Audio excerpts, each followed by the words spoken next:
안녕하세요, 피커TV입니다. 한일 양국 간의 분쟁으로 감정의 골이 깊어지고 있는 가운데 무릎을 탁 칠만한 한국의 기가 막힌 대일 보복 카드가 있다 하여 알아보았습니다. 일본이 한국을 화이트 국가에서 제외시키자 우리나라도 이대로 당하고만 있을 수 없다며 강한 어조로 일본의 대결 자세를 표명하였습니다. 우리나라도 일본에 대한 여러 제재 방침들을 발표하였는데요. 그중 가장 빠르면서 효과적인 타격을 줄 수 있는 대일보복 조치로 일본 관광 금지를 꼽고 있었습니다.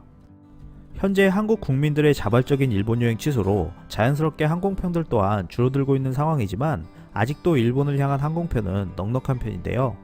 한국 관광객은 일본 중소도시 등 구석구석까지 여행하였기 때문에 한국 기업들이 운영하는 항공편 노선도 많았습니다. 하지만 일본 기업들이 운영하는 한일 노선은 많지 않았는데요. 1200편 이상의 한일 노선 중 90%를 한국 항공사가 차지하고 있는 상황에서 잇따라 노선이 축소된다면 일본 관광 산업에도 적지 않은 타격이 갈 것으로 예측하고 있습니다. 이러한 노선들은 한국인만 이용하고 있었던 것이 아니라 세계 각국의 관광객들도 이용하는 경우가 많았습니다. 최근 도마에 올려놓은 대일보복 카드 중 하나가 1년 후에 예정된 도쿄올림픽에 협조하지 않는 것이라는데요.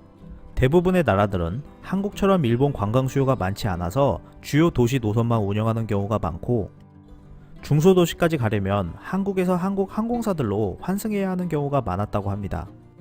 대한항공과 아시아나항공 등 대기업뿐만 아니라 LCC항공을 포함한 한국 항공사들이 김포국제공항과 인천국제공항, 부산 제주도 등 다양한 노선에서 일본으로 환송할 수 없는 상황이 일어난다면 일본 관광산업에 더 큰 타격이 발생할 것으로 예측하고 있는 것인데요. 즉 각국의 단체 관광객이 일본 여행이나 도쿄 올림픽 관전을 위해 한국을 경유하여 일본에 방문해야 하는데 이러한 길을 막을 수 있다는 것입니다. 이러한 조치들은 올림픽 개최 전부터 발동할 가능성이 충분히 있다는 것인데요. 일본이 한국인 관광객 감소로 중국 및 다른 나라 여행객을 받겠다고 발표한 상황에서 항공길이 막힌다면 큰 효과를 거두기는 힘들 것으로 예측하고 있습니다. 일본 중소도시들은 현재 한국인 관광객이 줄어들어 업종을 변경하거나 폐업을 고려 중인 곳이 속출하고 있다 합니다. 이러한 와중에 방일 관광객과 올림픽 관광객의 환승길까지 막힌다면 일본의 더 큰 타격은 불가피할 것으로 전망하고 있습니다. 끝까지 시청해주셔서 감사합니다. 유익하셨다면 구독, 좋아요, 공유하기도 꼭 부탁드립니다.